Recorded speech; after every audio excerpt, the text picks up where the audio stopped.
3, 2, 1. Liftoff will start in T-minus 10 seconds. 10, 9, 8, 7, 6, 5, 4, 3, 2, 1. We have ignition. Kami tahu Tuhan ada di tempat ini. Kami mau teduhkan hati kami. Dan Bapa, biar Bapa berbicara kepada kami, anak-anak-Mu di tempat ini, maupun yang mengikuti saluran live streaming maupun saluran tunda nanti. Taruh perkataan Bapa di mulut dan bibir anak-Mu ini, supaya yang aku sampaikan hanya kebenaran-Mu, Bapa. Terima kasih di dalam nama Tuhan Yesus. Amin. Amin. Silakan duduk Bapak Ibu Saudara sekalian.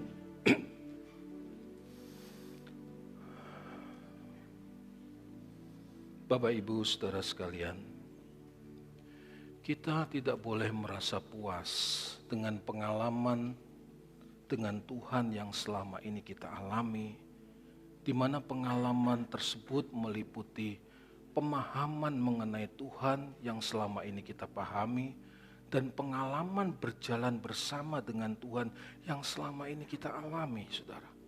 Sehebat apapun pengetahuan kita tentang Tuhan dan pengalaman kita dengan Tuhan, itu bukanlah modal yang cukup bagi kita untuk melanjutkan perjalanan dalam menghadapi berbagai macam tantangan dan godaan yang ada di depan kita. Jadi seiring dengan pergumulan dan persoalan baru yang akan kita hadapi nanti, maka kita harus membuka diri memiliki pengalaman-pengalaman dan pemahaman-pemahaman yang baru dengan Tuhan. Seharusnya, saudara, saya mengatakan ini dimulai dari para pelayan Tuhan yang ada di depan mimbar, untuk bisa memiliki pemahaman dan pengalaman yang terus baru dengan Tuhan. Jika seseorang pelayan Tuhan, saudara, terus memiliki pengalaman berjalan dengan Tuhan, maka ia pasti akan mengalami perubahan secara terus-menerus. Dan dari perubahan yang terjadi secara terus-menerus itulah yang bisa mengubah orang lain yang dia layani, saudara.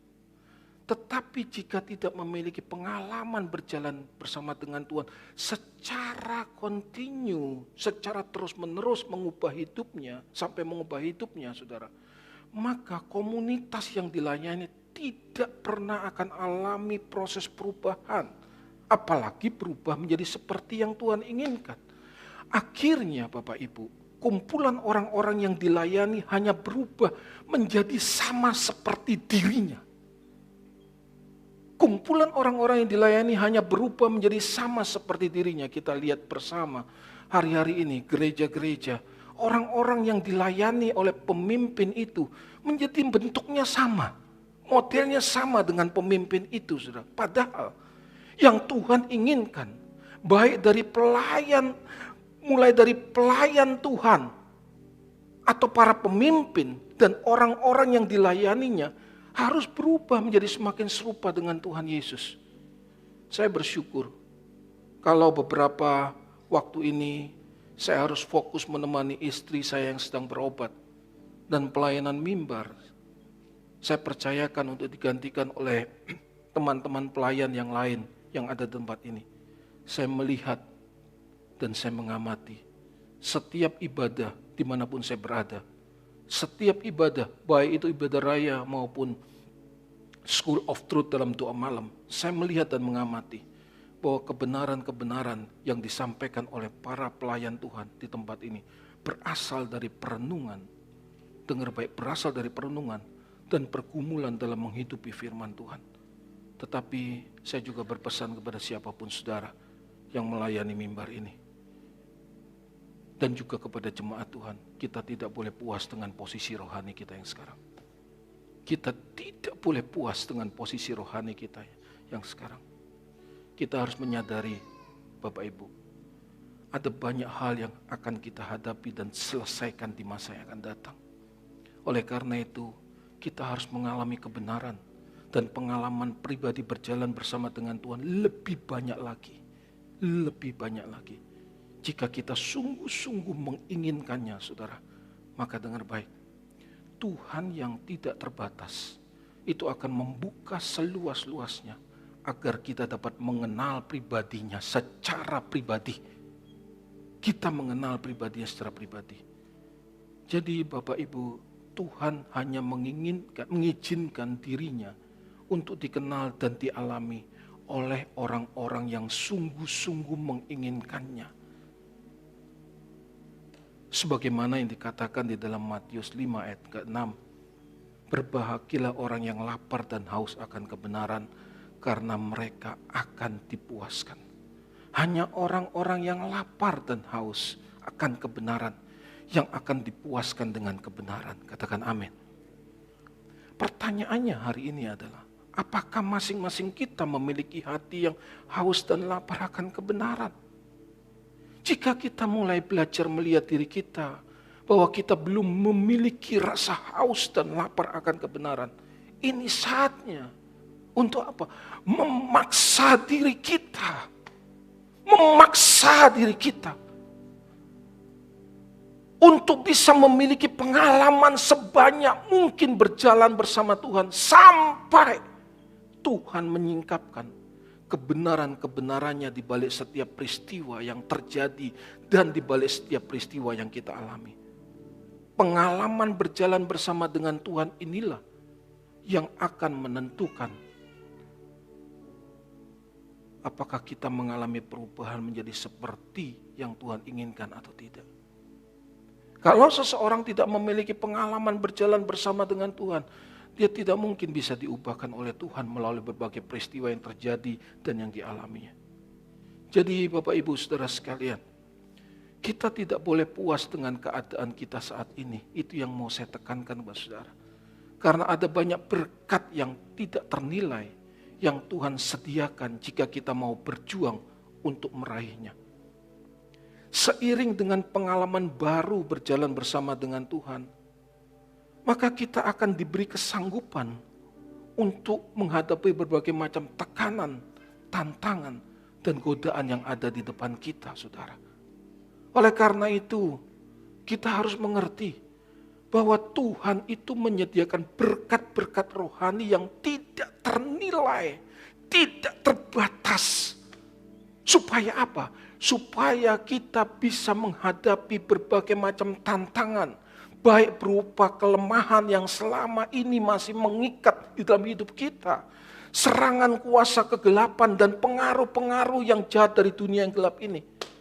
Jadi kalau kita berurusan dengan Tuhan, seharusnya kita tidak lagi hanya berurusan pada pemenuhan kebutuhan jasmani dan merasa puas, bahkan bangga karena berkat-berkat jasmani yang telah kita terima. Seperti contohnya, tadinya yang gajinya kecil naik jadi besar. Kemudian dia bilang, haleluya, puji Tuhan. Tuhan luar biasa, Tuhan dahsyat. Tidak perlu kita merasa bangga dan puas diri hanya karena berkat-berkat jasmani waktu kita ikut Tuhan. Awalnya yang bangkrut, Tuhan pulihkan. Tuhan pulihkan menjadi tidak bangkrut. Bahkan diberkati melimpah. Dia bisa berkata, puji Tuhan. Tuhan kita hebat, dahsyat, luar biasa. Coba saudara. Kalau hanya sampai di titik itu, kita tidak pernah mengalami pengalaman berjalan bersama dengan Tuhan. Untuk dididik, diajar, dan dimuridkan sampai hidup kita berubah. Bahkan berubah menjadi seperti yang Tuhan inginkan. Kita tidak boleh puas hanya karena ketika kita sakit, kemudian kita alami kesembuhan. Semua itu bukan berkat kekal. Bukan berkat abadi yang Tuhan sediakan bagi kita.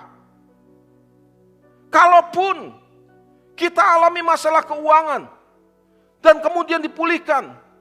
Kalaupun sakit disembuhkan, seharusnya kita mampu menarik pelajaran melalui peristiwa tersebut dan belajar untuk membangun rekomitmen kita dengan Tuhan. Sampai hidup kita bisa berubah dan dinikmati oleh Tuhan. Bapak Ibu Saudara sekalian, ingat baik-baik. Tuhan itu peduli dengan masalah-masalah yang saudara dan saya alami.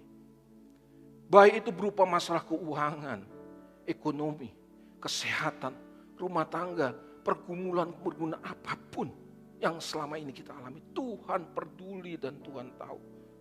Tetapi dengar baik, Tuhan jauh lebih peduli dengan karakter dan watak kita. Karena watak dan karakter kita lah yang menentukan keberadaan kekal kita nanti. Kalau masalah kita dibereskan oleh Tuhan, tapi karakter dan watak kita tidak diubahkan melalui masalah itu, untuk apa? Untuk apa, saudara? Pertanyaan untuk apa? Oleh karena itu fokuslah pada proses perubahan hidup seperti yang Tuhan inginkan.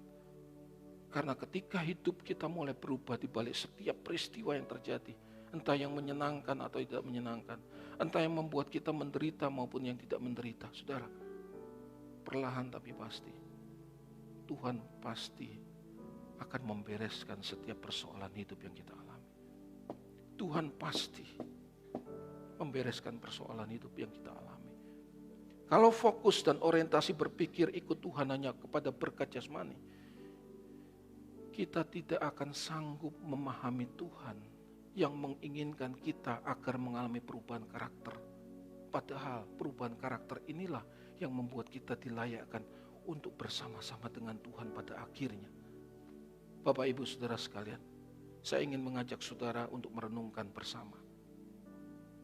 Tuhan yang memiliki seluruh jagat raya dan alam semesta, yang memerintah dari kekal sampai kekal. Tetapi yang luar biasa, beliau menginginkan kita yang masih memiliki kualitas karakter yang rendah. Ya, kita masih memiliki kualitas karakter yang rendah, tetapi beliau yang mulia menginginkan kita bersama-sama dengan beliau untuk selama-lamanya. Betapa luar biasanya kesempatan ini. Pernahkah saudara merenungkan hal itu? Betapa luar biasanya kesempatan yang Tuhan berikan kepada saudara dan saya. Kita yang masih memiliki karakter yang buruk, masih banyak karakter yang buruk. Tetapi beliau sudah memilih kita untuk kita bisa bersama-sama di keabadian. Betapa berharganya kesempatan itu. Dan berharganya kesempatan itu harus kita responi, saudara. Dan satu-satunya respon yang benar adalah menemukan apa yang Tuhan inginkan sampai kita bisa menjalani hidup seperti yang Tuhan inginkan dalam setiap peristiwa yang kita alami. Karena ketika kita terus-menerus berjuang menjalani hidup seperti yang Tuhan inginkan, hanya inilah yang membuat kita dilayakkan untuk bersama-sama dengan Tuhan bersama-sama sampai selama-lamanya. Kalau seseorang, dengar baik, siapapun saudara, bahkan yang mendengar khotbah ini melalui live streaming maupun saluran tunda. Kalau seseorang masih bermain-main dengan dosa dan hanya mengejar hidupnya untuk kesenangan dirinya sendiri, ya, merugikan orang lain, tidak peduli dengan orang lain, memikirkan egonya sendiri, saudara, itu sama juga tidak menghormati Tuhan yang menawarkan untuk bisa bersama-sama dengan beliau nanti. Tidak menghormati Tuhan. Keadaan ini yang membuat seseorang tidak mungkin bisa mengerti dan memahami didikan dan ajaran Tuhan melalui peristiwa-peristiwa yang dialaminya. Dia tidak mungkin bisa mengerti, saudara. Jadi, jika seseorang masih hidup dalam ikatan dosa, apapun ikatan dosa itu, saudara yang paling tahu, dan hanya sibuk dengan kesenangan sendiri, tidak mungkin bisa mengalami Tuhan dalam keseharian yang dijalaninya. Tidak mungkin.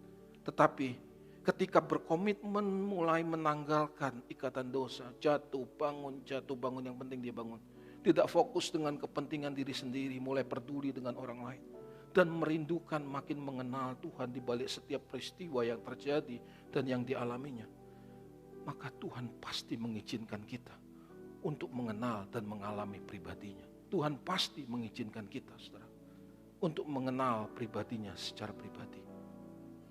Semakin mengalami Tuhan secara pribadi, ketika keadaan yang terjadi tidak seperti yang kita inginkan, bahkan keadaan yang terjadi makin memburuk, kita akan mampu mengatasinya. Kita akan mampu menghadapinya. Dan sambil menjalani keadaan yang penuh dengan ketidakpastian, penuh dengan tekanan tersebut, perlahan tapi pasti, watak dan karakter kita diubahkan oleh Tuhan. Watak dan karakter kita diubahkan oleh Tuhan. Yang berbicara di depan saudara ini adalah orang yang mengalami. Maka saya menyampaikan kebenaran ini karena kehidupan yang saya alami. Bukan teori, kehidupan. Para pelayan Tuhan harus menemukan proses pembentukan Tuhan dalam hidupnya. Sampai pada akhirnya orang yang mendengarkan bisa menerima perkataan yang menghidupkan itu dalam hidup orang-orang yang mendengarnya. Keadaan inilah yang sebenarnya dapat disebut kita sedang menerima berkat Tuhan yang tidak terbatas. Bukan materi. Proses perubahan hidup di mana kita dibentuk oleh Tuhan. Itu adalah berkat Tuhan yang tidak terbatas. Yang tidak bisa dibandingkan dengan apapun juga. Karena itu merubah karakter, merubah watak, sampai pada akhirnya kita dilayakan bersama-sama dengan Tuhan di keabadian. Tetapi saudara, di tengah-tengah proses itu saudara, kita menerima berkat yang tidak ternilai harganya. Kita akan mampu mengatasi berbagai macam tekanan, berbagai macam godaan. Tuhan juga dengar baik, akan melindungi orang-orang yang kita kasihi. Orang-orang yang kita kasih, kalau kita berubah menjadi seperti yang Tuhan inginkan, maka apapun yang kita minta pasti Tuhan akan kabulkan. Betul? Betul? Tuhan kabulkan, karena permintaan kita itu juga menjadi keinginan Tuhan atas hidup kita, saudara. Tapi kalau kita sembarangan hidup kita kacau, tidak pernah memikirkan perasaan Tuhan. Kalau aku melakukan ini, kalau aku memikirkan ini, kalau aku mengatakan ini, apa yang terjadi? Layakkah kita meminta pertolongan dari Tuhan? Jadi betapa luar biasanya ketika kita dibentuk oleh Tuhan. Karena inilah berkat yang tidak ternilai harganya. Kita mampu mengatasi berbagai macam tantangan, tekanan, dan godaan. Orang-orang yang kita kasih ada di dalam perlindungan Tuhan yang sempurna. Dan bukan itu saja, saudara. Pernahkah saudara merenungkan dengan berjalannya waktu, ketika orang-orang yang kita kasih berinteraksi dengan kita, mereka melihat hidup yang kita jalani, mereka pasti akan meneladani hidup kita. Dan ketika mereka meneladani hidup kita dalam konteks hidup yang mereka jalani, mereka juga akan menerima didikan pembentukan Tuhan dalam hidup yang mereka jalani. Sampai mereka juga bisa berubah menjadi seperti yang Tuhan inginkan. Seperti kita juga berubah menjadi seperti yang Tuhan inginkan. Keadaan inilah yang membuat kita dapat dikumpulkan kembali bersama-sama di dalam kehidupan kekal nanti. Itu yang saya selalu katakan ulang-ulang. Betapa luar biasanya berkat ini, saudara. Tidak ada berkat yang lebih besar selain kita bisa menghadapi berbagai macam tekanan dan godaan.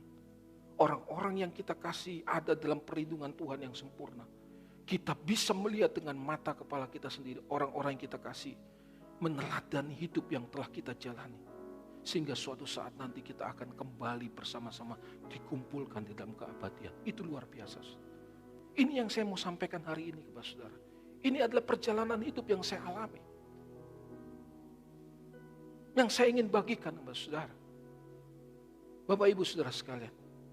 Kalau demi terbebas dari masalah yang kita anggap berat, kita berani mendesak Tuhan supaya segera terlepas dari masalah-masalah itu.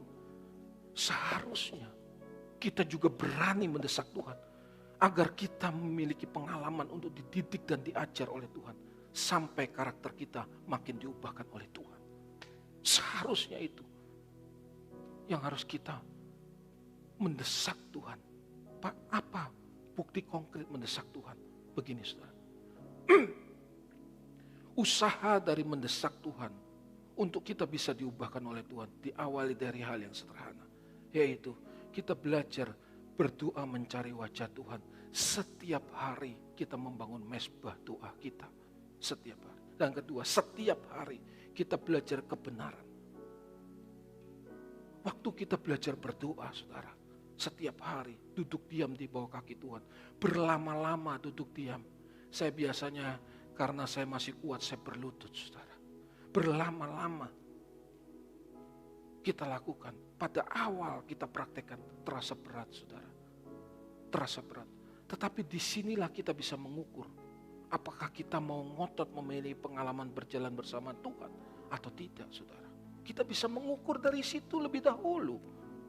Kalau membangun doa pribadi saja tidak bersedia untuk dilakukan, bagaimana mungkin punya keinginan yang kuat untuk memiliki pengalaman pribadi dan dimuridkan oleh Tuhan dalam kehidupan yang kita jalani setiap hari?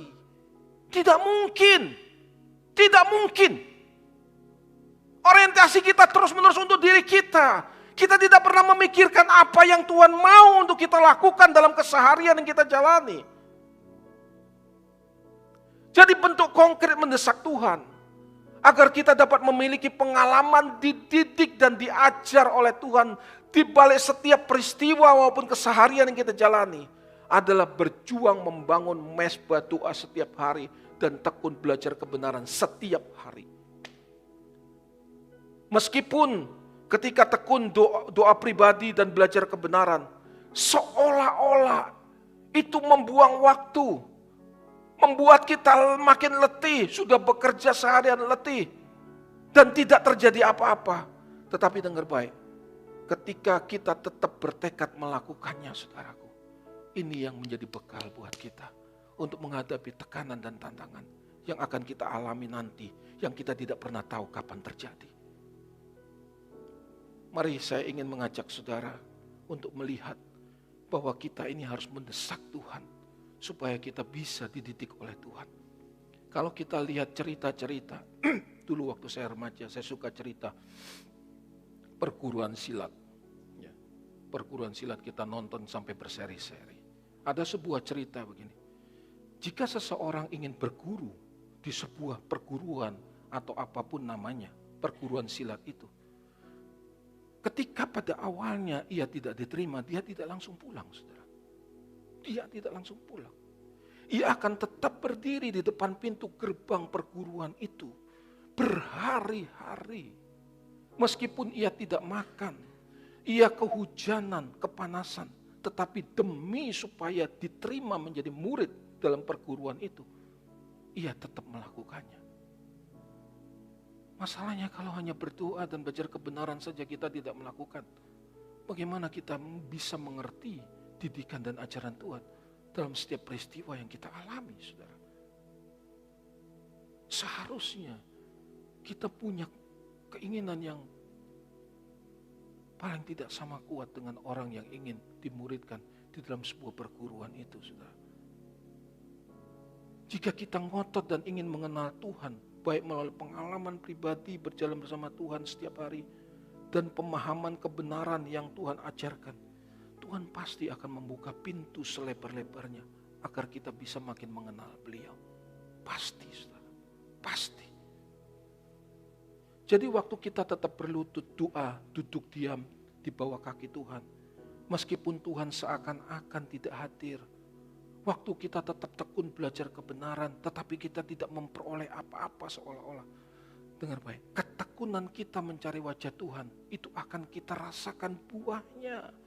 Ketika kita menghadapi berbagai macam tekanan, saya ulangi, tantangan dan godaan. Karena ketekunan dalam membangun mezbah doa dan belajar kebenaran, itu memberi kekuatan bagi kita dalam menghadapi berbagai macam tantangan dan ketidakpastian yang ada di depan kita. Jadi buah doa pribadi yang kita bangun dan kebenaran yang kita pelajari dengan penuh ketekunan, itu menjadi kekuatan dalam menghadapi berbagai macam tantangan, tekanan, dan doa, godaan.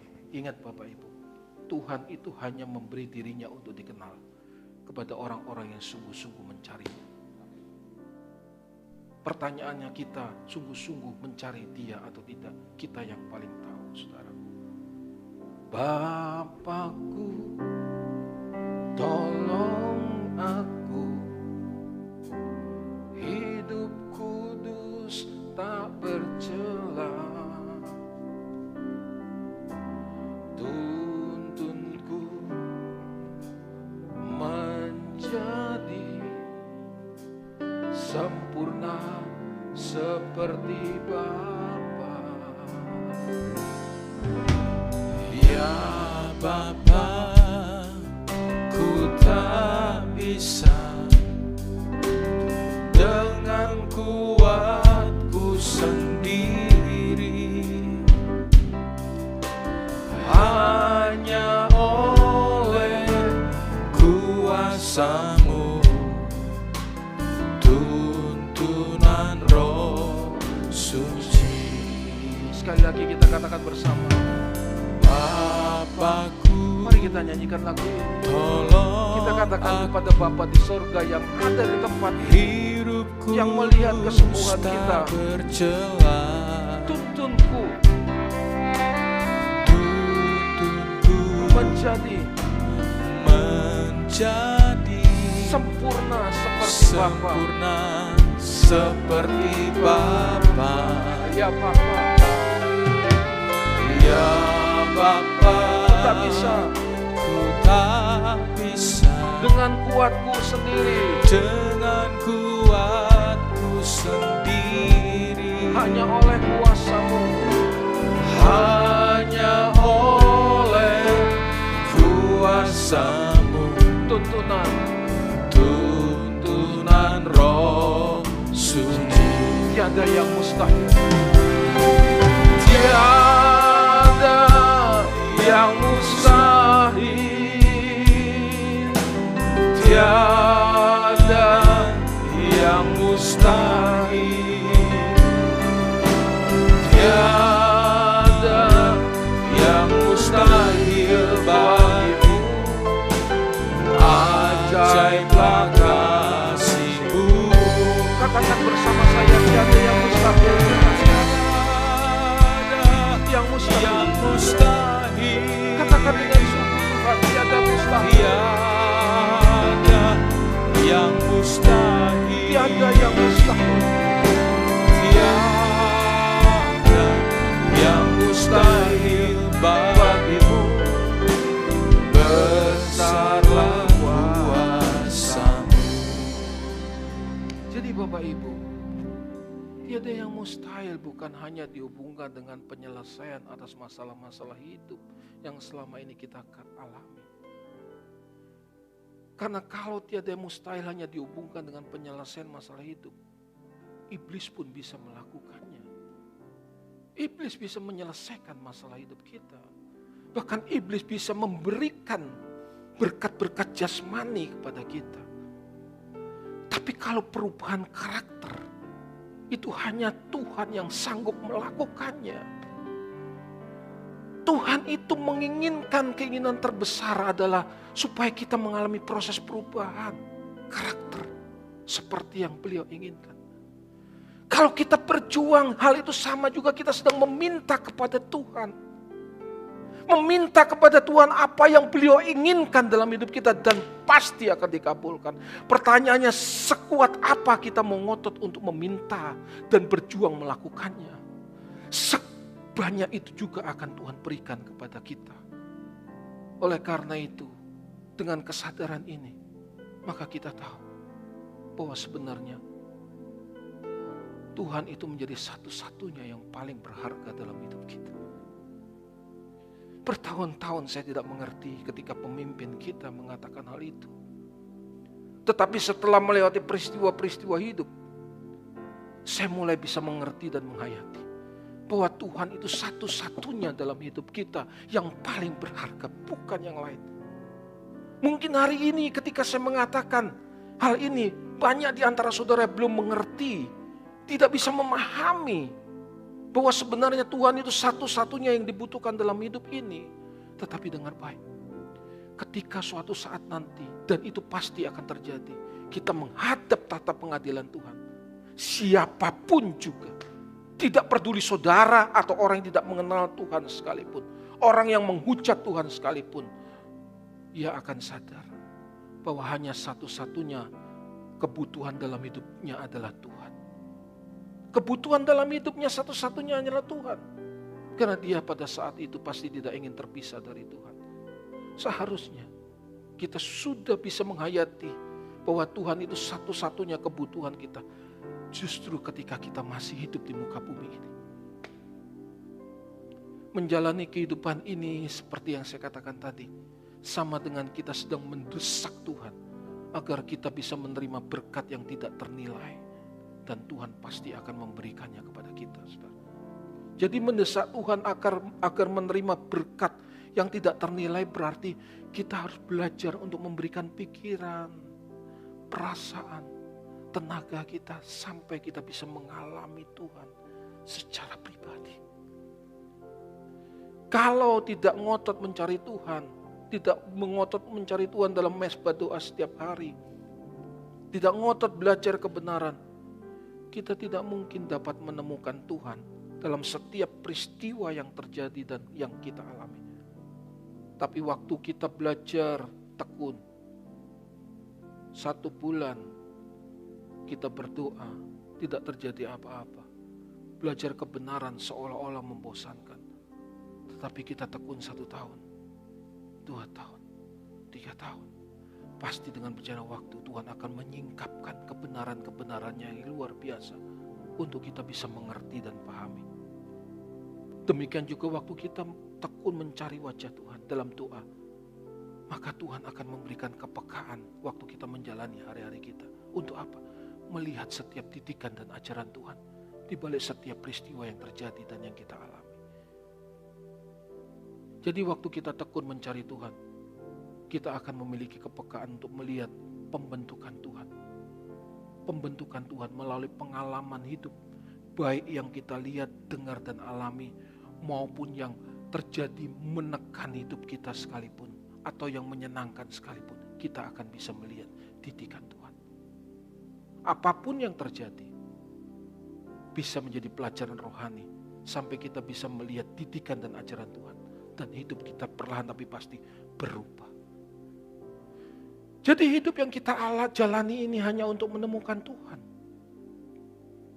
Menemukan kehendak-Nya. Karena hanya ketika kita menemukan kehendak Tuhan dan berjuang untuk melakukannya, kita makin bisa memiliki interaksi yang makin harmoni dengan Tuhan. Katakan amin.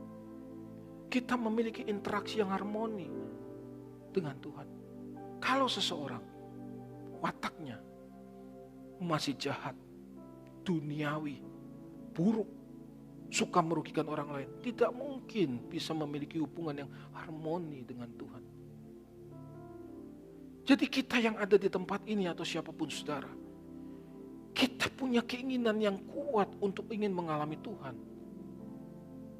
dalam kehidupan yang kita jalani sehari-hari. Ingat Bapak Ibu Saudara, ingat baik-baik. Kesempatan menemukan dan berinteraksi dengan Tuhan itu sangat terbatas. Dan kesempatan itu hanya sekali, yaitu sebatas usia kita di dunia ini. Hanya sekali dan sangat terbatas, saudaraku. Jadi kalau kita masih punya kesempatan, diberi kesempatan untuk menemukan dan mengalami Tuhan, baik belajar kebenaran maupun doa pribadi, jangan sia-siakan kesempatan itu. Karena doa pribadi dan kebenaran yang kita pelajari dengan tekun itu menjadi bekal bagi saudara dan saya untuk melihat didikan dan pembentukan Tuhan di balik setiap peristiwa yang kita alami. Jika hal ini terjadi dengan konsisten, terbangun dengan konsisten, maka kita akan memiliki pengenalan yang makin dalam dengan Tuhan. Maka karakter kita akan berubah menjadi seperti yang Tuhan inginkan. Keadaan inilah yang membuat kita akan dilayakkan bersama-sama dengan Tuhan. Jadi kita tidak boleh puas dengan pengalaman rohani yang sudah kita miliki saat ini. Karena setiap peristiwa mengandung pembentukan Tuhan untuk mengubah karakter kita. Dan kita harus jujur akui banyak karakter kita yang harus kita perbaiki dengan pertolongan Tuhan. Dan seringkali Tuhan memakai peristiwa-peristiwa hidup yang kita alami untuk membereskan setiap karakter kita yang masih buruk. Jadi kita tidak boleh puas dengan pengalaman kita berjalan bersama dengan Tuhan hari ini. Karena ada 1001 macam masalah yang akan kita hadapi ke depan, yang bisa muncul setiap saat. Bapak, Ibu, Saudara sekalian, inilah yang disebut dengan memperhatikan hidup kita dengan seksama. Seperti yang ditulis oleh Efesus 5 ayat 15. Perhatikan dengan seksama bagaimana kamu menjalani hidup. Jangan seperti orang bebal, tapi orang arif, saudara.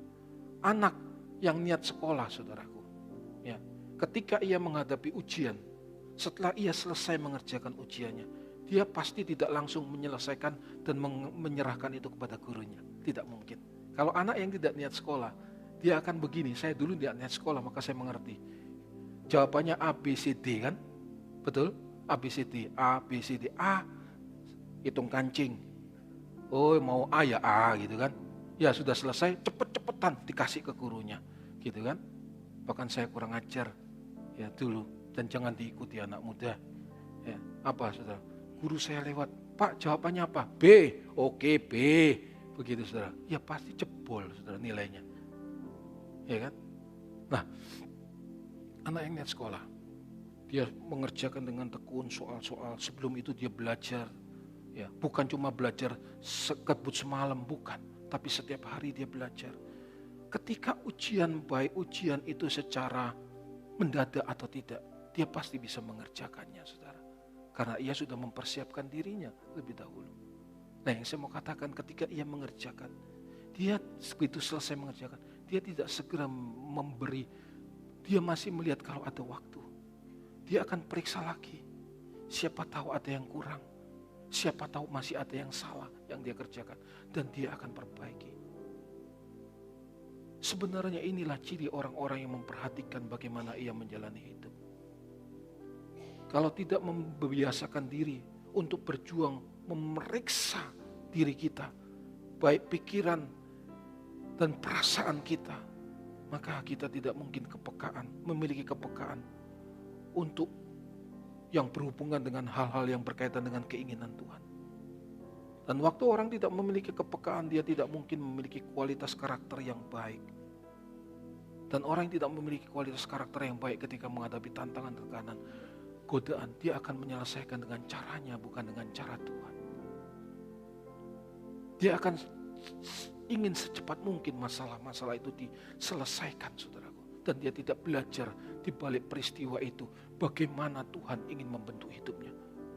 Bapak, Ibu, Saudara sekalian, sebenarnya pikiran dan perasaan kita itu adalah modal yang kita miliki agar kita bisa memiliki kodrat ilahi.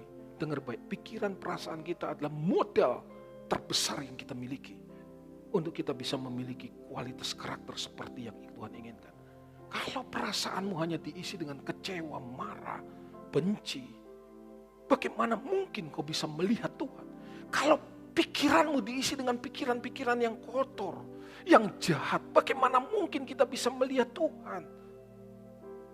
Dengar baik, kalau dunia ini aja menunjukkan bahwa pikiran perasaan itu adalah satu-satunya harta yang dimiliki oleh manusia. Karena melalui pikiran dan perasaan, manusia bisa menemukan penemuan-penemuan yang spektakuler, saudaraku. Betul? Melalui pikiran dan perasaan bisa menemukan, dulu orang menemukan roda 2 sudah bangga. Kemudian terus berkembang roda 4. Roda 4 terus berkembang makin cepat. Kendaraannya bisa dipacu makin cepat. Menemukan kapal, menemukan pesawat. Bahkan saya baru membaca dari London ke New York yang sebenarnya lebih dari 7 jam. Itu bisa disingkat cuma 3 jam. Perjalanan. Orang mulai mencari bagaimana supaya dengan pesawat itu orang bisa aman. Perjalanan terus berkembang. Demikian juga sebenarnya pikiran dan perasaan itu sangat berperan untuk membangun kualitas karakter kita. Maka pikiran dan perasaan itu harus mengalami proses perkembangan untuk bisa berubah menjadi kualitas seperti yang Tuhan inginkan, maka pikiran kita dan perasaan kita harus makin peka dengan didikan Tuhan. Didikan Tuhan. Semakin peka dengan didikan Tuhan, semakin kualitas pikiran dan perasaan kita menjadi semakin berkualitas seperti yang Tuhan inginkan atau menjadi serupa dengan Tuhan. Bapak, Ibu, Saudara, manusia itu diberi kesempatan yang tidak terbatas untuk bergaul dengan Tuhan melalui Roh Kudus-Nya. Sebanyak apapun yang kita inginkan, sebanyak itu kita bisa meraih dan menikmati berkat rohani melalui pergaulan bersama dengan Tuhan itu. Inilah yang dimaksud oleh Tuhan. Mintalah, maka engkau akan memperolehnya. Carilah, maka engkau akan menemukannya. Jadi yang Tuhan maksud dengan minta dan cari itu adalah hal-hal yang berkaitan dengan kerohanian, saudara. Tidak ada hubungannya dengan hal-hal yang bersifat fana. Kalau ketika kita meminta agar kerohanian kita makin bertumbuh, Tuhan pasti akan mengabulkannya. Bahkan Tuhan akan memberikan kepada kita sebanyak yang kita mau. Karena yang kita minta itu sama dengan keinginan Tuhan atas hidup kita. Hanya ketika pikiran dan perasaan kita dibangun, terus-menerus dipandu dengan kebenaran, maka kita akan memiliki keinginan yang sama dengan keinginan Tuhan. Dengan keinginan Tuhan. Dan keadaan inilah yang membuat kita berubah menjadi seperti yang Tuhan inginkan. Jadi saudara sekalian, perubahan harus terus-menerus terjadi sampai rupa Kristus menjadi nyata dalam hidup kita. Oleh karena itu Tuhan pasti akan membentuk saudara dan saya. Baik peristiwa yang menyenangkan atau tidak menyenangkan. Baik peristiwa yang membuat kita gentar atau tidak. Pasti kita dibentuk. Tujuannya cuma satu. Sampai kita menjadi makin indah di pemandangan Tuhan. Dengar baik. Waktu kita alami pembentukan Tuhan itu pasti tidak nyaman. Pasti tidak nyaman. Membuat kita menderita. Tetapi di balik kita alami proses pembentukan Tuhan tersebut, kita juga akan diberikan damai sejahtera oleh Tuhan. Damai sejahtera itu bukan damai sejahtera dari dunia. Hanya Tuhan yang bisa memberikan damai sejahtera itu. Dan damai sejahtera jenis ini tidak bisa diungkapkan dengan kata-kata. Hanya kita yang bisa mengalaminya. Hanya kita yang bisa mengalaminya. Siapa itu orang-orang yang mau memberi diri dibentuk oleh Tuhan? Jika kita tetap memberi diri dibentuk oleh Tuhan, maka sampai pada titik tertentu, waktu awal kita dibentuk, waktu awal kita dididik, kita tidak bisa bersyukur karena keadaan itu. Tetapi dengan berjalannya waktu, saudara, waktu kita dibentuk oleh Tuhan terus-menerus, maka di titik tertentu kita bisa berkata kepada Tuhan bahwa Tuhan, aku bersyukur untuk peristiwa itu. Karena kita memiliki kesaksian dalam batin. Kita melihat dengan mata batin kita. Ada Tuhan yang hidup, yang berdaulat, yang menuntun hidup kita. Sampai hidup kita berubah. Dan di situ kita menemukan harta yang luar biasa. Yang tidak terbatas. Yang Tuhan sediakan melalui peristiwa-peristiwa yang tidak menyenangkan. Maupun menderita, yang membuat kita menderita. Ku bersyukur Tuhan untuk semua yang ku alami. Ku bersyukur Tuhan, Kau beriku kekuatan. Ku percaya Engkau selalu besertaku. Takkan tinggalkanku. Ku bersyukur. Mari kita pakai berdiri. Ku bersyukur Tuhan. Ku bersyukur. Ku bersyukur Tuhan. Para pelayan Tuhan, Kau beriku kekuatan. Ku percaya. Ku percaya selalu berserta. Takkan bersama-sama saudara. Ku bersyukur Tuhan. Ku bersyukur Tuhan. Semua katakan kepada Tuhan apapun keadaan yang kau alami hari-hari ini. Belajarlah untuk melihat didikan ajaran teguran Tuhan.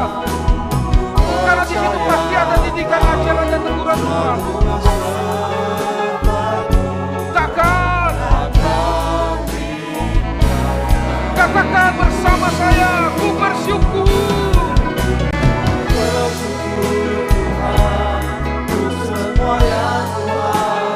Ku bersyukur Tuhan.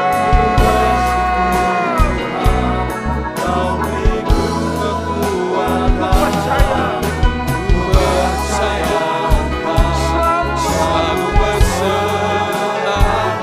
Kalau saudara tidak keberatan, mari kita angkat kedua tangan kita. Kita katakan syukur kita kepada Tuhan. Ku bersyukur Tuhan.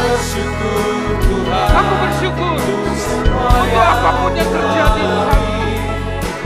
Aku tahu Kau berdaulat atas hidupku. Tidak ada satupun rancanganmu yang mencelakakan aku. Semua mendatangkan kebaikan. Semua mendatangkan kebaikan. Yang aku harus lakukan adalah aku belajar melihat apa yang Kau inginkan di balik peristiwa-peristiwa itu. Sampai aku bisa bersyukur. Sampai aku bisa melihat kebaikan.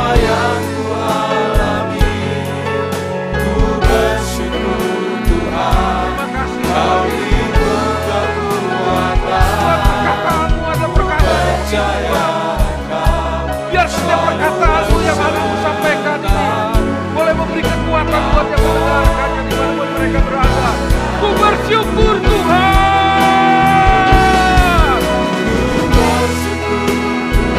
Amin. Amin. Ku bersyukur. Kau beriku kekuatan. Ku percaya.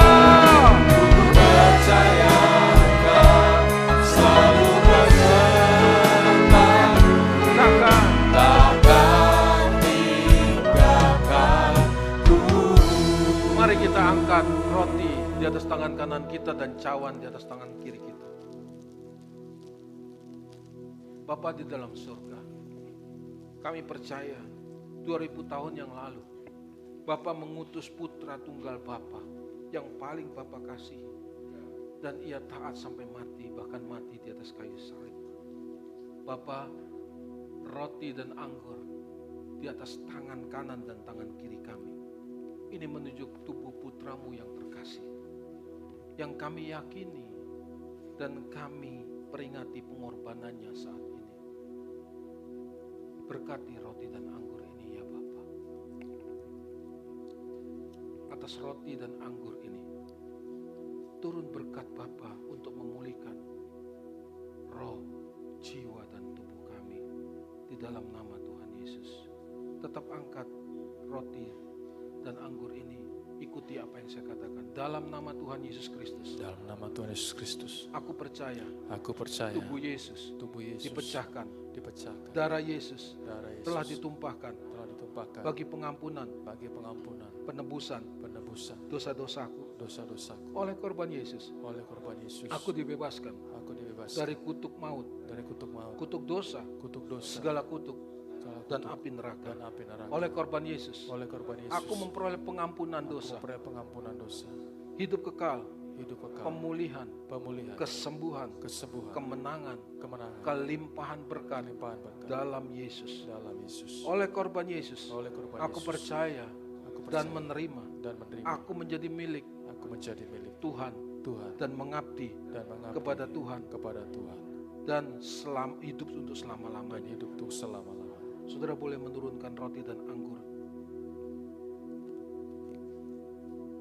Mari kita nyanyikan lagu ini bersama-sama. Ku ingat pengorbanan,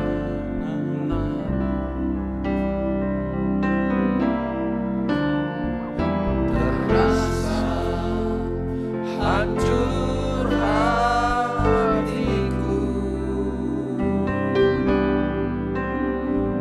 Kau mau mengerti, kaulah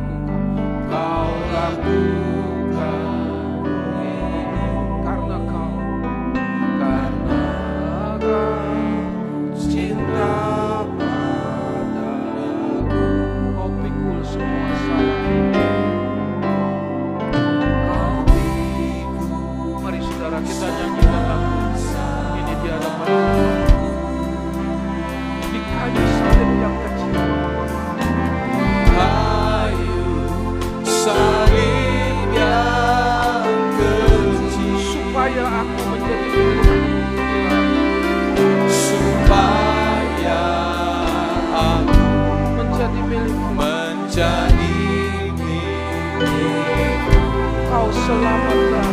Kau selamatkan hidup. Katakan bersama saya, tak ada alasan. Tak ada alasan diriku hidup, hanyalah melayanimu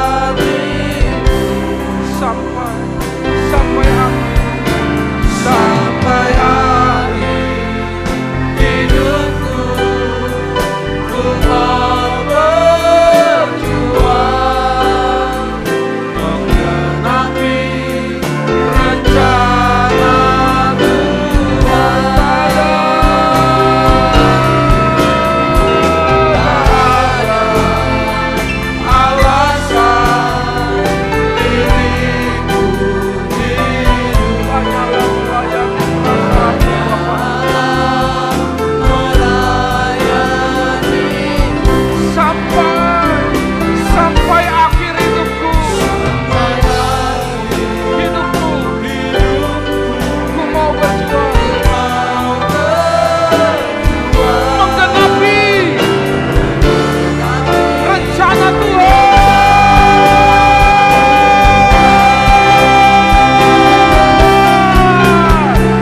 Tak ada alasan diriku hidup.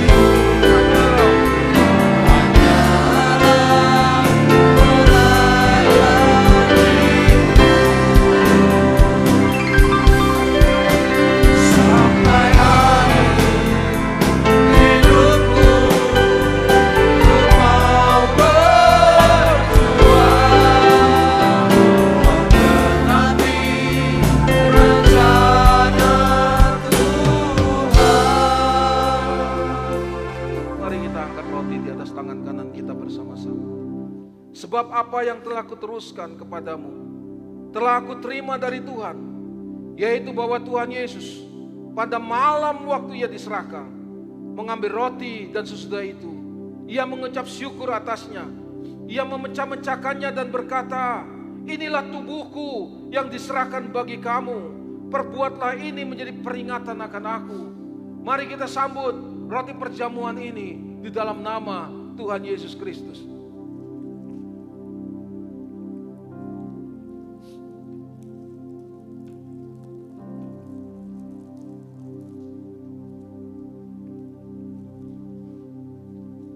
Kita angkat cawan kita, cawan perjamuan kita bersama-sama. Demikian juga ia mengambil cawan sesudah makan, lalu berkata, cawan ini adalah perjanjian baru yang dimeteraikan oleh darahku. Perbuatlah ini setiap kali kamu minumnya, menjadi peringatan akan aku. Kita sambut cawan perjamuan ini di dalam nama Tuhan Yesus. Kita bersyukur pada Tuhan. Kita bersyukur. Mari ucapkan syukur apapun yang hari-hari kita alami.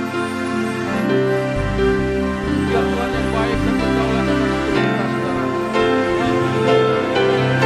Biar Tuhan yang menyertai, membimbing, mengajar dan membentuk kita dalam setiap peristiwa yang terjadi dan yang kita alami, saudara. Jangan ragukan penyertaan Tuhan. Jangan ragukan penyertaan Tuhan.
berkat dari Tuhan.